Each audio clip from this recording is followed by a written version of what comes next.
경북 고령 지산동 고분군을 포함한 전국 7개 지역 가야 고분군이 세계 문화유산 등재를 눈앞에 두고 있습니다. 외국인 노동자를 돕는 지원센터가 정부 예산으로 운영되고 있는데 내년도 예산이 전액 삭감돼 문을 닫을 위기에 처했습니다. 바다에서 나는 김과 미역 같은 해조류가 기후변화의 방어 역할을 하는 탄소 중립의 공신으로 주목받고 있습니다. 최근 바다를 끼고 있는 지자체들이 물고기 상징물을 앞다퉈 정하자 포항시는 역사성과 지역 정서를 감안해서 청어를 시어로 결정했습니다. 여러분 안녕하십니까? 9월 15일 금요일 아침 대구 MBC 뉴스투데이입니다. 네, 올해는 계절에 상관없이 유독 비가 잦은 것으로 보입니다. 가을을 재촉하는 이 비는 주말 내내 이어지겠습니다. 유하경 기상캐스터입니다. 가을비가 꾸준히 이어지고 있습니다. 북서쪽에서 차고 건조한 공기가 내려오면서 아래쪽 덥고 습한 공기와 충돌해 발생한 저기압에 의한 비구름대가 만들어졌는데요. 빗줄기는 일요일까지 굵어졌다 얇아지기를 반복하겠고요. 비가 내리는 지역에서는 돌풍과 함께 천둥, 번개를 동반한 시간당 10에서 30mm의 강한 비가 내리는 곳도 있어 유의하시기 바랍니다.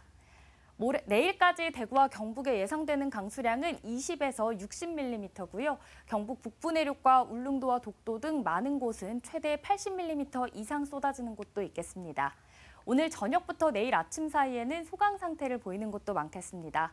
한편 기온은 평년 수준 머물겠는데요. 비가 소강 상태를 보이는 지역에서는 일시적으로 기온이 조금 오르고 습도가 높아 후텁지근하게 느껴지겠습니다. 비가 그치고 다음 주에도 대체로 흐린 날이 많겠고요. 기온은 평년 수준 웃돌다 주 후반부터는 기온이 점차 내려갈 전망입니다. 날씨였습니다. 경북 고령 지산동 고분군을 포함한 전국 7개 지역 가야 고분군이 세계 문화유산 등재를 눈앞에 두고 있습니다. 이번 주말 사우디에서 열리는 세계유산위원회에서 결정이 되는데 국내 16번째, 경북에서는 6번째 등재가 됩니다. 가야 문화권이 세계 속의 가야로 재조명될 전망입니다. 한태영 기자가 보도합니다. 가야시대 대가야 지배층의 무덤이 있는 가야 고분군이 세계 속의 가야로 등극합니다. 지난 5월 유네스코 자문심사기구인 국제기념물 유적협의회 이코모스는 가야 고분군에 대해 등재 권고를 문화재청에 통보했습니다. 등재 권고를 받은 유산은 이변이 없는 한 세계유산위원회에 등재됩니다. 가야 고분군은 1에서 6세기 중엽에 걸쳐 영남과 호남 지역에 존재했던 고분군 7곳을 하나로 묶는 연속 유산입니다. 경북 고령 지산동 고분군을 비롯해 경남 김해 대성동 고분군, 함안 마리산 고분군, 창녕 교동과 송현동 고분군, 고성 송악동 고분군, 합천 옥전 고분군, 전북 남원 유곡리와 두랑리 고분군 등 경북 한 곳을 비롯해 경남 5곳, 전북 한 곳입니다. 현지 시각으로 오는 17일 등재가 최종 결정이 되면 인류 공동으로 보존해야 할 세계사적 가치를 인정받습니다. 세계문화유산 등재 최종 결정을 앞두고 제45차 세계유산위원회 참석을 위해 경북 고령군을 비롯한 대표단이 사우디아라비아 리야드에 도착했습니다. 이견이 없는 한 가야 고분군이 우리나라 16번째 세계유산 등재가 확실시되는 상황에서 현재 분위기는 가야 고분군의 세계유산 등재를 염원하는 마음들이 한데 모여 이곳의 날씨처럼 열기가 대단합니다. 지역 주민과 관계자들은 오랜 노력 끝에 세계유산에 등재될 중요한 순간을 기대하며 들뜨고 긴장된 상황입니다. 가야 고분군이 세계문화유산으로 등재되면 우리나라에서는 16번째가 됩니다. 경북에서는 1995년 석굴암과 불국사가 세계문화유산으로 등재된 이후 6번째입니다. 이채로 경북도지사를 비롯한 경북도 대표단도 사우디아라비아에서의 세계유산 등재 심사 과정을 참관하고 고령 대가야 고분군의 세계유산적 가치를 국제사회에 홍보할 계획입니다. MBC 뉴스 한태현입니다. 이제 외국인 노동자 없이는 이 운영이 힘든 업체가 한두 곳이 아닙니다만 이들의 복지나 인권은 제대로 보호받지 못하는 게 현실입니다. 이러한 외국인 노동자들을 돕는 지원센터가 대구를 포함해서 전국에 9곳이 있는데 모두 정부 예산으로 운영되고 있습니다. 그런데 내년도 예산이 전액 삭감돼 문을 닫을 위기에 처했습니다. 변예주 기자가 보도합니다. 2010년 문을 연 대구 외국인 노동자 지원센터. 바쁜 일에 쫓기는 외국인 노동자들에게 한국 문화를 알리고 한국어도 가르쳐줍니다. 한국에 왔을 때는 한국말 아무도 몰랐어요. 여기서 센터에서 선생님 있어서 계속 알려줬어요. 우리는 공부만 했어요. 임금 체납 같은 어려움이 있을 때마다 상담도 하고 사업주 사이 통역도 하며 갈등을 풀기도 합니다. 근데 저는 2,200만 원 돈 안 받았잖아요. 여기는 우리가 많이 더 줬어요. 같이 갔다 왔어요. 우리는 노동청 갔다 왔어요. 네. 올해 8월 기준 대구 경북 외국인 노동자는 약 2만 명으로 2년 사이 44% 늘어났습니다. 대구에서만 한 해 만여 명의 외국인 노동자가 각종 교육을 받고 2만여 건의 상담을 받고 있습니다. 고용노동부가 전국 9개 거점 외국인 노동자 지원센터의 예산을 모두 삭감하면서 70억 원 안팎의 예산을 못 받게 됐습니다. 이곳 대구를 비롯해 9개 센터들은 당장 문을 닫아야 할 위기에 처했습니다. 정부 지원만으로 운영되고 있기 때문입니다. 이렇게 예산이 삭감되었다 하는 걸 언론을 통해서 미리 알게 되었고요.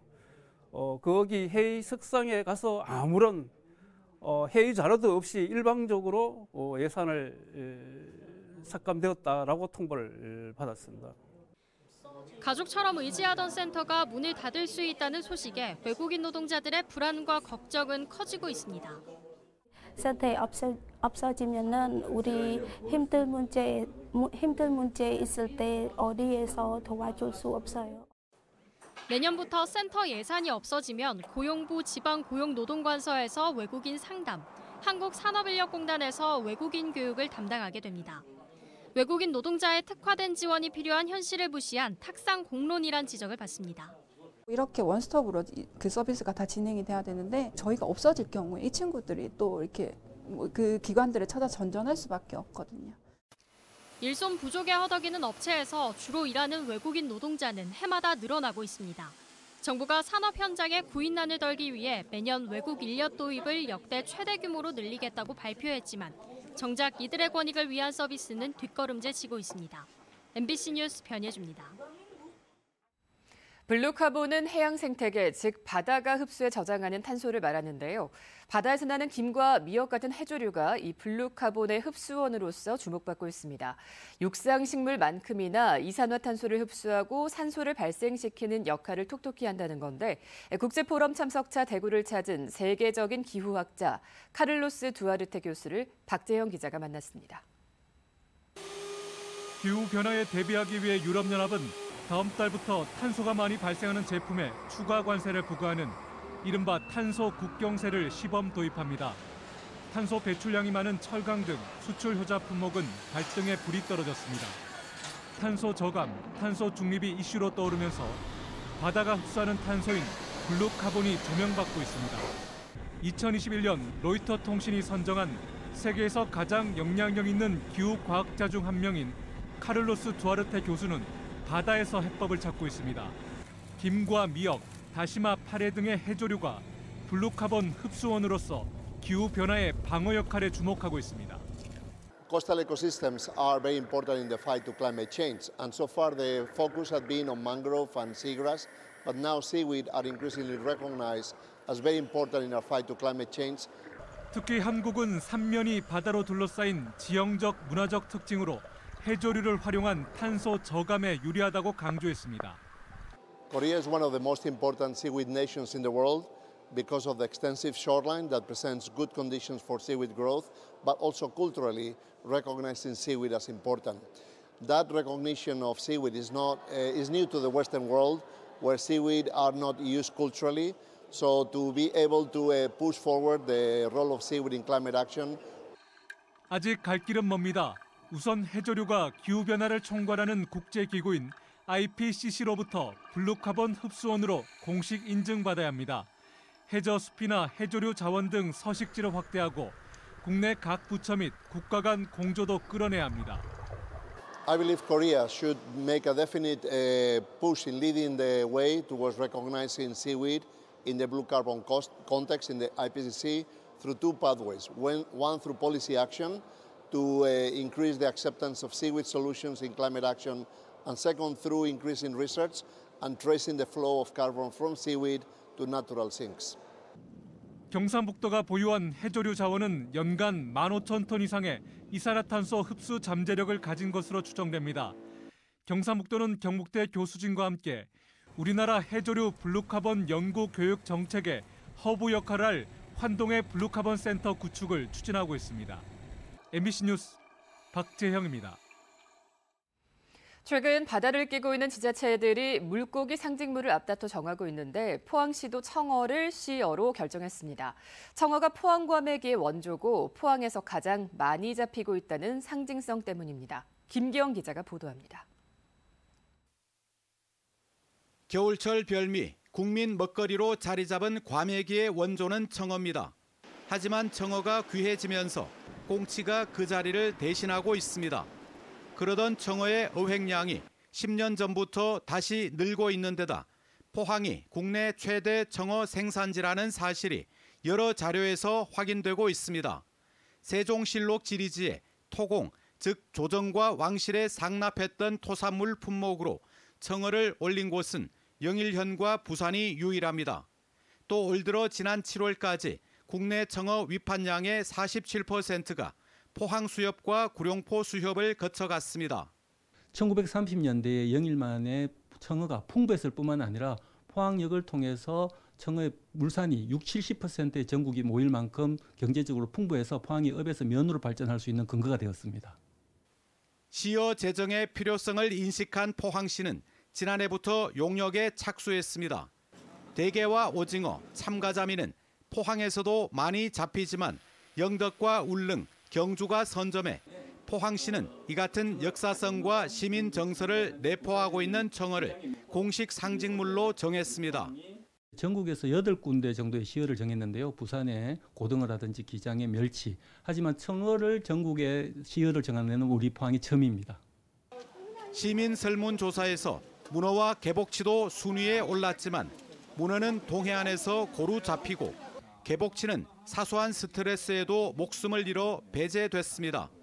무엇보다 주안점을 둔 건 스토리텔링, 즉 화제성이었습니다.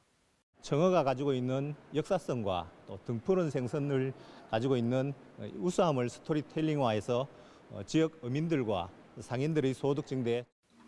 포항에서 사시사철 잡히는 등푸른 생선을 썰어 판매하는 막회에는 지역색이 없는 만큼 이번 시어 확정을 계기로 포항 등푸른 회무침으로 차별화할 필요가 있다는 지적입니다. MBC 뉴스 김기영입니다.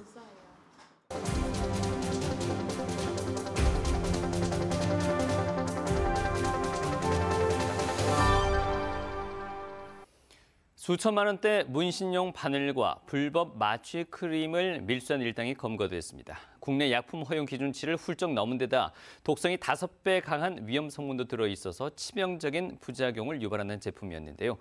샴푸와 비누로 위장해서 들여와서 국내 100여 곳에 유통시켰습니다. 부산 MBC 김윤아 기자가 보도합니다. 경북 구미의 한 문신 가게를 세관 직원이 급습합니다. 곳곳에 마취 크림이 보이고 다른 문신 도구들도 놓여져 있습니다. 부수님 영장 집행하고 일단 내가 영상 증도까지는 건드지 마. 같은 날 급습한 경북 7곳의 매장도 마찬가지. 마취 크림과 바늘이 줄줄이 적발되는데도 직원들은 뻔뻔합니다. 30대 남성 등 7명은 지난해 6월부터 12월까지 태국에서 마취 크림과 문신용 바늘 15,000개, 시가 7,400만 원 상당을 해외 직구를 통해 국내로 들여왔습니다. 수입 요건이 면제되는 물품인 샴푸, 비누 등을 자가 사용하는 것처럼 하여 수입 신고하였습니다. 이 같은 수법으로 밀수한 마취크림을 공식 승인을 받은 정상 제품인 것처럼 홍보하며 전국 100여 곳에 유통했습니다.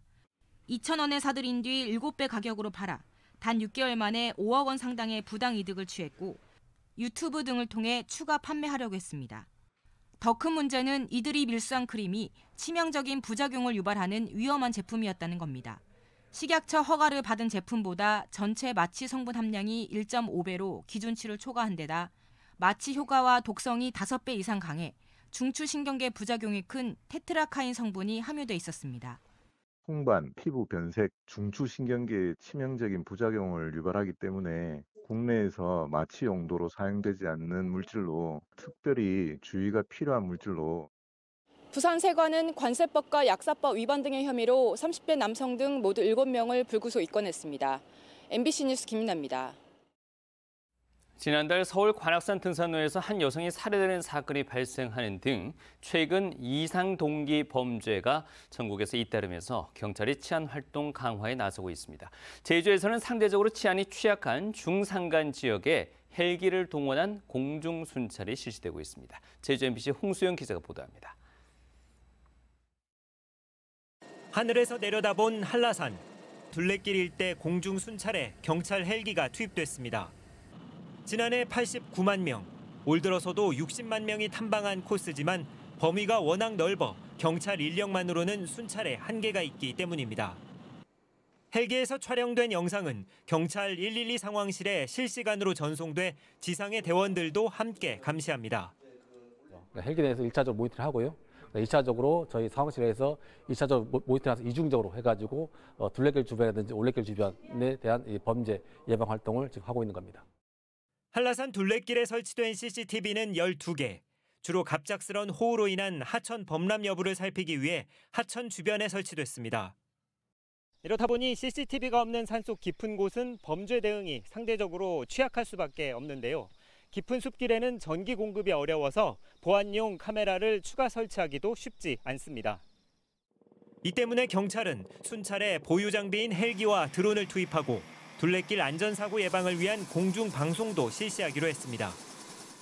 앞으로 제주도 도로운용계센터와 협업해서 더욱 효율적인 항공순찰이 되도록 대책을 강구해 나가도록 하겠습니다. 특히 경찰은 추석 연휴를 앞둔 이달 매 주말에 둘레길과 올레길 해안선을 집중 순찰할 계획입니다. 사람이 없거나 그런 데는 아무래도 좀 위험하게 생각을 했는데 그래도 항공 순찰을 한다 그러면은 여기 이 둘레길을 도는 사람 입장에서는 안전하다고 생각을 해요. 또 경찰은 제주시 서귀포시 등과 태양광을 이용한 보안 카메라 추가 설치도 협의할 계획인 가운데 CCTV 사각지대 등 범죄 취약지의 치안 강화 대책이 얼마나 효과를 거둘지 관심이 쏠리고 있습니다. MBC 뉴스 홍수현입니다. 대구 지역 주택과 토지 소유자에게 9월 정기분 재산세 4,022억 원이 부과됐습니다. 올해 9월 정기분 재산세 부과 금액은 지난해보다 374억 원, 8.5%가 줄었는데 유형별로는 주택이 193억 원, 토지가 181억 원 줄었습니다. 과세 표준이 되는 주택 공시가격과 토지 개별 공시지가 하락으로 재산세 부과액이 줄어든 것으로 분석됩니다. 재산세 부과액은 수성구가 915억 원으로 가장 많고 남구가 153억 원으로 가장 적었습니다. 9월 정기분 재산세 납부 기간은 이달 16일부터 다음 달 4일까지며 기한을 넘기면 3%의 가산금이 추가됩니다. 대구지방법원 제8형사단독 이영숙 부장판사는 장기간 교제하던 여성이 이별 통보를 하자 스토킹한 혐의로 기소된 80대 남성에게 징역 8개월에 집행유예 2년을 선고했습니다. 이 남성은 23년 동안 교제하던 70대 여성이 지난 5월 헤어지자며 연락하지 말라고 했는데도 모두 374차례에 걸쳐 전화하고 집과 직장 등에서 5차례에 걸쳐 피해 여성을 지켜보거나 기다린 혐의로 재판에 넘겨졌습니다. 이 판사는 피고인이 밤낮을 가리지 않고 수백 차례에 걸쳐 피해자에게 전화를 걸고 직접 찾아가기도 하는 등 스토킹 행위의 정도가 심하다며 양형 이유를 밝혔습니다.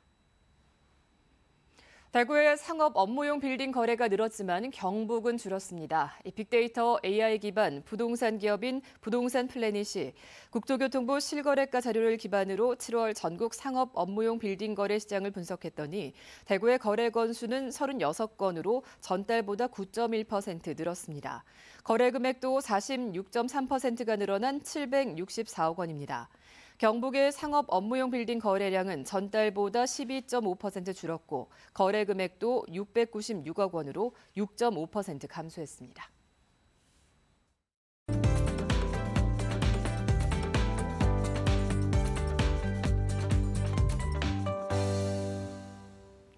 가을비가 꾸준히 이어지고 있습니다. 북서쪽에서 차고 건조한 공기가 내려오면서 아래쪽 덥고 습한 공기와 충돌에 발생한 저기압이 만들어낸 비구름대가 계속해서 빗줄기를 만들어냈는데요. 빗줄기는 일요일까지 굵어졌다 얇아지기를 반복하겠고요. 비가 내리는 지역에서는 돌풍과 함께 천둥, 번개를 동반한 시간당 10에서 30mm의 강한 비가 내리는 곳도 있어 각별히 유의하시기 바랍니다. 내일까지 대구와 경북에 예상되는 강수량은 20에서 60mm고요. 많은 곳은 경북 북부 내륙과 울릉도와 독도 등 많은 곳 최대 80mm 이상 쏟아지는 곳도 있겠습니다. 오늘 저녁부터 내일 아침 사이에는 소강 상태를 보이는 곳도 많겠습니다. 한편 기온은 평년 수준 머물겠고요. 비가 소강 상태를 보이는 지역에서는 일시적으로 기온이 조금 오르고 습도도 높아 후텁지근하게 느껴지겠습니다. 위성 영상입니다. 오늘 전국적으로 중국 상하이 부근에서 다가오는 저기압의 영향을 받겠고요. 자세한 지역별 날씨 보시면 오늘 우리 지역 모레까지는 하늘빛 흐리고 가끔 비가 내리겠습니다. 바다의 물결은 0.5m에서 최고 2m로 약간 높게 일겠습니다.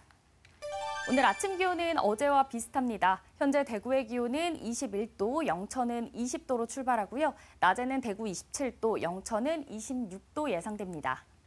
경북 북부 지역도 아침에는 19도에서 21도 분포 가리키고 있는데요. 낮 기온은 안동 25도, 의성은 27도까지 오르겠습니다. 당분간 동해안 지역은 너울에 의한 높은 물결에 유의하시기 바랍니다. 포항의 아침 기온 22도, 낮 기온은 26도 전망됩니다. 비가 그치고 다음 주에도 대체로 흐린 날이 많겠고요. 기온은 평년 수준 웃돌다 주 후반부터는 기온이 점차 낮아질 전망입니다. 날씨였습니다.